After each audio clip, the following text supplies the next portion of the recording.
வணக்கம். இது தமிழ் டைலாக் 2.0. இந்த டாஸ்க் இருக்குல்ல, கோட்டையை கட்டுற டாஸ்க்கு. இந்த டாஸ்க்ல எல்லோ டீம் தான் ஜெயிச்சிருக்கிறாங்க. அதுல ஒருத்தருக்கு தான் நாமினேஷன் ஃப்ரீ பாஸ் போயிருக்குது. அவர் யாரு அப்படின்னு சொல்லிட்டு பாக்குறதுக்கு முன்னாடி இப்ப இந்த ப்ரமோல ஒரு டிராமா பண்ணிட்டு இருக்கிறாங்கல்ல, அன்ஷிதா அக்கா, அந்த ஏஞ்சல் வேஷம் போடுற டெவில், அந்த பக்கம் ஒரு ஃபேக் இருக்கிறாங்கல்ல பவித்ரா. இவங்க பாத்தீங்கன்னா பயங்கரமா டிராமா பண்ணிட்டு இருக்காங்க. ரெண்டு டீமும் சேர்ந்து வந்து எங்களையே அட்டாக் பண்றீங்களே, இது நியாயமா, இது சரியா, இது சரியா அப்படின்லாம் கேட்டிருக்கிறாங்கல்ல. முதல் நாள் கேம் எப்படி ஆரம்பிச்சது? மூணு பேர் கொண்ட டீம், ரெண்டு பேர் கொண்ட டீம். இதுல ஒரு டீம்ல இருந்து ஒருத்தர் கல் எடுக்க போயிடுவாங்க. ஒருத்தர் தான் பாதுகாத்துட்டு இருப்பாங்க. அப்ப 2 பேர் கொண்ட டீம்ல தீபக் அங்க பாத்துட்டு இருக்காரு முத்து டீம்ல. அங்க மஞ்சரி டீம்ல மஞ்சரி பாத்துட்டு இருக்காங்க. ராணவ் கல் எடுக்க போறாரு. ராணவ் நிறைய கல் எடுத்துட்டு வந்து மஞ்சரி கிட்ட கொடுத்துட்டாரு. இப்ப மற்ற 3 பேர் கொண்ட டீம் இருக்குல்ல, இதுல ஒரு டீம் போயிட்டு அந்த ஒரு 2 பேர் கொண்ட டீம் அட்டாக் பண்ணாவே இவங்க லாஜிக் படி, இப்ப பேசுற லாஜிக் படி, இப்ப நிறைய பேர் வந்து அட்டாக் பண்றீங்களே தப்பு இல்லை அப்படின்றாங்கல்ல, அந்த லாஜிக் படி பார்த்தா ஒரு டீம் போயிட்டு ஒரு 3 பேர் கொண்ட டீம் ஒரு 2 பேர் கொண்ட டீமை போய் அட்டாக் பண்ணாவே அது தப்பு, அன்ஃபேர். கரெக்டா? ஆனா இந்த 3 பேர் கொண்ட டீம்ல இருந்து 4 பேர் சேர்ந்து போயிட்டு அட்டாக் பண்ணி மஞ்சரி தனியாளா இருக்கிறாங்க. அவங்க கிட்ட அந்த மொத்த கல்லும் புடிங்கிட்டு போயிட்டாங்க. அப்ப இதெல்லாம் சொல்லவே இல்லை இந்த அன்ஷிதா. அப்ப பவித்ரா எங்க போனாங்க? கோமால இருந்தீங்களா? அப்ப ரசிச்சீங்க. அங்க இருந்து எடுத்த கல்லு தானே இப்ப உங்ககிட்ட இருக்கு, உங்ககிட்ட இருந்து போச்சு. அப்படியே 90க்கு மேல கல்லு வந்தது இல்லை, எப்படி வந்தது கல்லு? சோ முதல் நாள் இப்படி பண்ணிட்டாங்களா? ராணவுக்கு அடிபட்டுடுச்சு. இப்ப மஞ்சரி தனியா இருக்கிறதுனால 2 பேர் கொண்ட டீம், இன்னொரு டீம் இருக்குல்ல முத்து தீபக், அந்த டீம்ல மஞ்சரியை போட்டாங்க. இப்ப மொத்தம் 4 பேர், 4 டீம் 3 பேர் கொண்ட டீமா இருக்கு. இப்ப அலைன்ஸ் ஒன்று போடுறாங்க.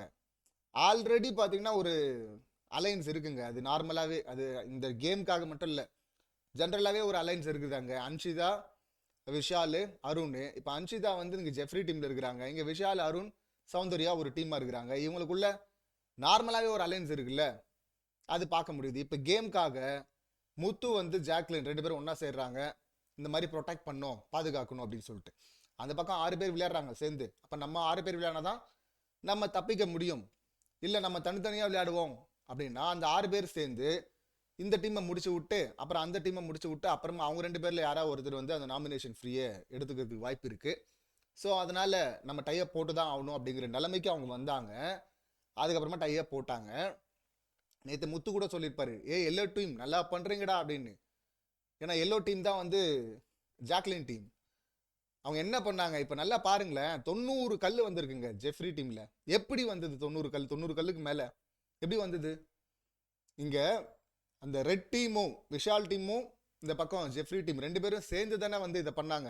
இப்போ ஜெஃப்ரி டீமும் முத்து டீம் ரெண்டுமே பார்த்தீங்கன்னா 3 பேர், 3 பேர்ல ஒவ்வொருத்தரை பிடிச்சிட்டாங்க. இப்போ டெட்லாக் 6 பேரும். இப்போ மிச்சம் இருக்குது ஜாக்லின் டீமோட டைப் இருக்கு முத்துக்கு. ஆனால் அவங்க என்ன பண்றாங்க, அருண் வந்து ஒரு கட்டத்துக்கு அப்புறமா தான் இவன் என்ன பண்றான், போய் அருண் வந்து அருண் டீம் விஷால், அருண் விஷால், இங்க சௌந்தர்யா, இந்த 3 பேரும் யாருக்காக விளையாடிட்டு இருக்கிறாங்க? வந்து முத்து டீம்ல இருந்து கல் எடுத்து சௌந்தர்யா என்ன மாதிரி பிளேயர், என்ன மாதிரியான ஸ்ட்ராங்கான ஆளுன்னு தெரியும். அவங்க எல்லாம் இப்படி புஷ் பண்ணா போய் ஊந்துருவாங்க 10 அடி தள்ளி. அப்படிப்பட்ட ஆளு கேஷுவலா நின்றுட்டு 2 கல்லா தூக்கி அவங்க டீமுக்கு போட்டுக்கல, பக்கத்துல இருக்கிற ஜெஃப்ரி டீமுக்கு போட்டுக்கிறாங்க. அவங்க நீங்க அலைன்ஸ்ல தானே இருக்கீங்க, அலைன்ஸ்ல இருக்கிற டீமுக்கு யாராவது கல் எடுத்து போடுவாங்களா? அவங்கள பாதுகாக்கிறதுக்கு நீங்க ஹெல்ப் பண்ணலாம். ஆனா அதை விட்டு நின்று 2 கேஷுவலா எடுத்து எடுத்து போட்டுக்கிறாங்க. சௌந்தர்யாவே இவ்வளோ கேஷுவலா போடுறாங்கன்னா அப்ப எந்த டீம் பலமா இருந்தது? இப்போ ஒரு கட்டத்துக்கு அப்புறம் ரயான் வந்து அவங்க டீம் கல் எடுக்கிறத பார்த்துட்டு இருந்தான். இப்ப ஒரு கட்டத்துக்கு அப்புறம் அருண் வந்து ரயானை லாக் பண்ணிக்கிறார் அப்படி. அப்பவும் பாத்தீங்கன்னா ரஞ்சித், யாருமே கோட்டையை அட்டாக் பண்ண வரல. ஆனா ரஞ்சித் ஓடி வந்து முத்துவை வந்து விலக்கி விடுறேன், ஹெல்ப் பண்றேன்னு சொல்லிட்டு, முத்து இங்க விஷால் ஸ்ட்ரகிள் இருக்கும்போது ஹெல்ப் பண்றேன்னு சொல்லிட்டு லைட்டா கையை எடுத்து விட்டு ஓடி போயிடுறாரு திரும்ப பின்னாடி. அங்க யார் வந்து உங்களை வந்து அட்டாக் பண்ண வந்தாங்க? சௌந்தர்யாவா? அவங்க தான் இந்த பக்கம்லாம் வந்து இருக்காங்க. இப்ப ஜாக்லின் வராங்க. ஜாக்லின் வந்து பொறுமையா 2 கல்லை எடுத்துட்டு வந்து நடந்து வந்து இங்க போட்டுக்கிறாங்க. சௌந்தர்யாவே பரவாயில்ல, இங்க இருந்து தூக்கியாத போட்டாங்க, இவங்க நடந்து வந்து போடுறாங்க. அப்புறமா முத்துவை வந்து ஒரு இடத்துல விளக்குறதுக்கு வந்தாங்க. அதை முத்து வந்து சொன்னா அப்படி, ஜாக்லின் வந்து பரவாயில்ல ஓரளவுக்கு வந்து நமக்கு ஹெல்ப் பண்ணுச்சு அப்படின்னு சொல்லிட்டு. ஆனா அந்த மொத்தமா அந்த 3 டீம், அந்த 3 பேரும் வந்து எல்லோ டீம் வந்து ரெட் டீமை லாக் பண்ணியிருந்தா இப்ப அந்த 3 பேர் டெட்லாக் சுச்சுவேஷன்ல போயிருந்தாங்கன்னா இப்போ எல்லாருமே ஒவ்வொருத்தரை பிடிச்சிருப்பாங்க. அப்போ எந்த கல்லுமே எங்கேயுமே டிரான்ஸ்ஃபர் ஆயிருக்காது. கரெக்டா? அதை பண்ணாங்களா?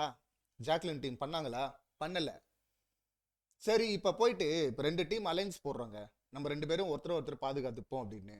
அப்படின்னும் போது கேம் முடியும் போது ஒரு டீம்ல மட்டும் 90க்கு மேல கல்லு, ஒரு டீம்ல 6 கல்லு அப்படி இருக்குன்னா இது அலைன்ஸாடா? அப்ப யார் வந்து யாருக்கு விளையாடி இருக்கிறாங்க? இந்த விஷால் டீம் வந்து மொத்தமா ஜெஃப்ரி டீமுக்கு தான் விளையாடி இருக்கிறானுங்க. அதனால தானே இவனுங்க கிட்ட 6 கல்லு தான் இருக்கு. இந்த சௌந்தர்யா தூக்கிட்டு போய் அவங்க டீம்ல எல்லாம் கல்ல போட்டிருக்கணும். ஆனா வந்து பாத்தீங்கன்னா எடுத்து எங்க ஜெஃப்ரி டீம் போட்டதுனால தான் 2 பேரும் சேர்ந்து ஒரே டீமுக்கு விளையாடினதால தான் அதனால தான் 90 கல்லுக்கு மேல போச்சு. என்னவோ இவங்க வந்து அப்படியே சோலோவா அடிச்சு புடிச்சு எடுத்துட்டு மாதிரிலாம் சீன் போட்டுக்கிறாங்க. இப்ப ரெட் டீம் வந்து அவுட், விஷால் டீம் காலி. இப்ப மிச்சம் இருக்கிறது முத்து டீம், ஜாக்லின் டீம். இந்த 2 பேரும் சேர்ந்து முதல்ல யாரை அட்டாக் பண்ணணும் நியாயமா? மிச்சம் இருக்கிறது ஒரே ஒரு டீம், ஜெஃப்ரி டீமை தான் அட்டாக் பண்ணுவாங்க. இப்ப சப்போஸ் நேத்து வந்து முத்து டீம் வெளியே போயிருந்தாலோ இல்ல ஜாக்லின் வெளியே போயிருந்தாலோ ஒரு டீம் தான் மிச்சம் இருக்குன்னு வச்சுங்களேன். முத்து ஜாக்லின்ல ஒருத்தர் தான் இருக்காங்க. இப்ப ஒரு டீம் தான் இருக்கு. இப்ப அருண், ஜெஃப்ரி, அந்த விஷால் ஜெஃப்ரி டீம் இருக்குல்ல, 2 பேரும் சேர்ந்து இப்ப யாரை அட்டாக் பண்ணுவாங்க? அவங்களுக்குள்ளே அடிச்சுப்பாங்களா?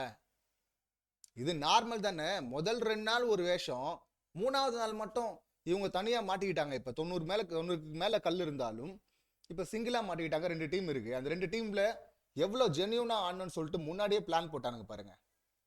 பிரமோலயே பாக்குறோம்.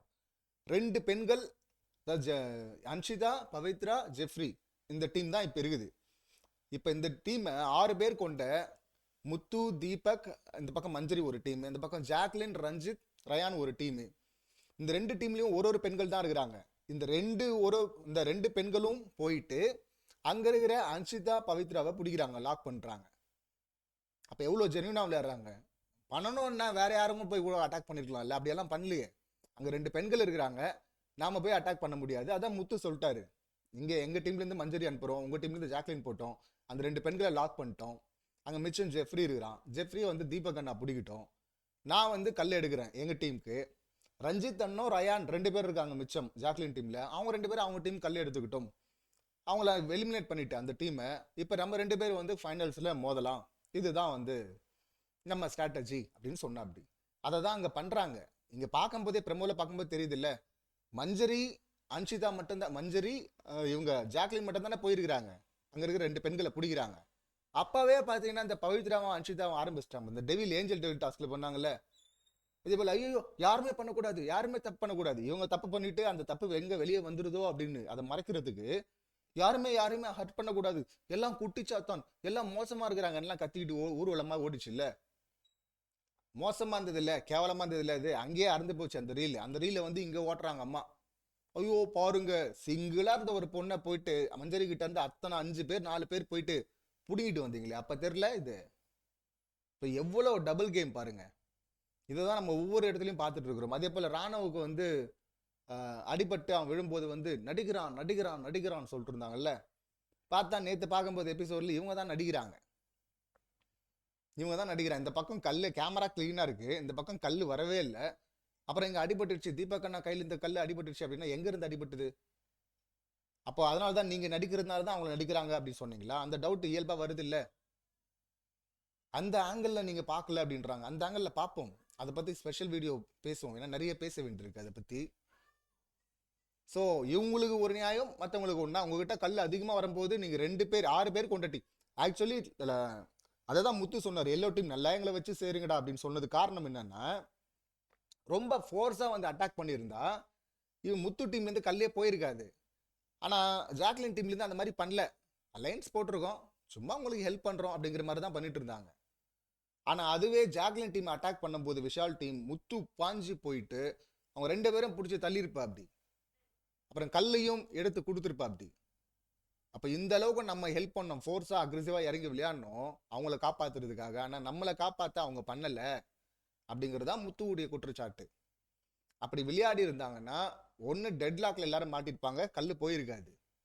இல்லைன்னா முத்து டீம் பக்கம் நிறைய கல்லு வந்திருக்க வாய்ப்பு இருக்கு. ஆனா அப்படி வரல, முத்து குட்டியே ஜாக்லின் கிட்ட தான் இருந்திருக்கணும். அப்படி இல்ல. அப்ப மொத்தமா ஜெஃப்ரி டீம் கிட்ட போச்சுன்னா அவங்க டைப்ல இருந்த அடியால் வேலை பார்த்தாங்க விஷால், அருண், சவுண்டு, அவங்க டீமை காப்பாத்திக்காம இன்னொரு டீமுக்காகவே கல் எடுத்து போட்டு அதான் அந்த குரூப் உடைய ஒரு அடியாள் மாதிரி தான் அவங்க விளையாட்டு இருந்தாங்க. அதனால தான் அவங்ககிட்ட அதிகமாக கல்லு போச்சு. இப்போ மொத்தமாக பீஸை பிடுங்கினதும் பார்த்தீங்கன்னா கத்த ஆரம்பிக்கிறாங்க. இது நியாயமா தர்மமா அப்படின்லாம் செம்ம காமெடியாக இருக்குது. இது எல்லாமே காமெடி பீஸ். அதாவது மஞ்சரி ஒரு இடத்துலயே அதை சொன்னாங்களா? இத்தனை பேர் வந்து புடுங்கிட்டு போயிட்டாங்கன்னு அழுதாங்களா? அழுணும்னு நினச்சிருந்தா அவங்க எவ்வளோ அழுது ஒப்பாரி வச்சிருக்கலாம். அவங்க தான் பிளேயர். இது ரெண்டும் டுபாகோர் அப்படின்னு சொல்லிட்டு இப்போ தெரியுதா? இதில் வேற ஒன்று நடிக்கிறது, ஒன்று வந்து கடிக்கிறது. கடிச்சிட்டு ஏன் கடிக்கிற அப்படின்னு கேட்குறாங்க. சரி விடு, எனக்கு என்ன பண்றது தெரியல, கடிச்சிட்டேன், நீ வேணா கடிச்சுக்கிறியாண்ணா? என்ன பைத்தியகாரத்தனமா இல்லை அதெல்லாம், இந்த பவித்ரா பேசினதெல்லாம். அன்ஷிதா நடிப்பு சொல்லவே வேணாம். அவன் ஜெஃப்ரி கல் எடுத்து ஒழிச்சு வைக்கிறான், ரூல் பிரேக் பண்றான். அதை கண்டுபிடிச்சிட்டாங்க. ஏன்டா அப்படி பண்ற அப்படின்னும் போது ஒரு கல்லு தான் வச்சுன்றாங்க. சரி ஒரு கல் எடுக்கிறான்னு பார்த்தா ஒவ்வொரு கல்லா வந்துனே இருக்குது உள்ள இருந்து, கோட்டைக்கு உள்ள இருந்து. பார்த்தா 4 கல் எடுத்து வச்சிருக்காங்க, மறைச்சு வச்சிருக்காங்க. என்னடா ஒண்ணுன்னு சொல்லிட்டு 4 எடுத்து மறைச்சு வச்சிருக்கிற அப்படின்னு கேட்குறாங்க. என்ன கேட்டுக்கிட்டே இருப்பியா கல் எடுக்க எடுக்க? அதான் ஒரு முறை சொல்லிட்டு இல்ல, நானும் எடுத்து வச்சிட்டேன் இல்ல, பேசாதீங்க பேசாதீங்கன்னா என்ன பேசக்கூடாது? திருட்டு பையனுக்கு எங்கிருந்து வருது இவ்வளவு வாய்ஸ்? திருட்டு கூட்டத்துக்கு எங்கிருந்து வருது? இது ஏற்கனவே அந்த பிரியாணி தின்ன கூட்டம் தானே, இந்த அன்ஷிதா தலைவி தானே, அவங்க தலைமை செஃப்ல அவங்க. அதனால தான் அவங்க கத்துறாங்க. யாருமே தப்பு இல்லையா, இதை ஏன் சொல்றீங்க, ஏன் ரெஜிஸ்டர் பண்றீங்கன்னா? தப்பு பண்ணீங்கன்னா அதை பத்தி பேசக்கூட கூடாதா? பேச மாட்டாங்களா? அதே போல கடிச்சிட்டு கடிக்கிற அப்படின்னு சொன்னா ஏன் அதையே பேசிட்டு இருக்கீங்க, எல்லாரும் தப்பு இல்லையான்னா என்னது இதெல்லாம்? எவ்வளவு மோசமான டீம். அவங்கறான் பாருங்க ஜெஃப்ரி, ஏற்கனவே ராணுவுக்கு இன்ஜூரி ஆயிருக்கு, அவனால பொம்மை டாஸ்க்ல கன்னத்துல அடிச்சிருக்கிறான். அது இல்லாம நேற்று தீபக்கு பார்த்தோன்னா லாக் போடுறான், போட்டு இல்லைங்கிறான். இப்ப இவன் எவ்வளவு மோசமா இருக்கிறான். மொத்தமா அந்த டீம்ல இருந்த 3 பேருமே படு மோசம், கேவலமா தான் விளையாடி இருக்கிறாங்க. அவங்க கேரக்டரும் அப்படிதான் வெளிப்பட்டு இருக்கு இதுவரை. ஸோ மொத்தமா இப்போ எலிமினேட் பண்ணிட்டாங்க. இப்போ மிச்சம் இருக்கிறதுல ஃபைனலாக வந்து ஜெயிச்சது வந்து yellow team, Jacqueline and Ryan, Ranjith. இதில் நாமினேஷன் ஃப்ரீ பாஸ் பார்த்தீங்கன்னா யாருக்கு போயிருக்குன்னா, யாருக்கு, ரஞ்சித் வந்து எனக்கு வேணும்னு சொல்லிட்டு அடம் பிடிச்சிருக்காரு. ரஞ்சித் வந்து கிட்டத்தட்ட டேஞ்சர் ஜோனில் தான் இருக்க வாய்ப்பு இருக்கு. அடுத்த வீடியோவில் நம்ம டீட்டெயிலாக அந்த ஓட்டிங் அனாலிசிஸ் பார்ப்போம்.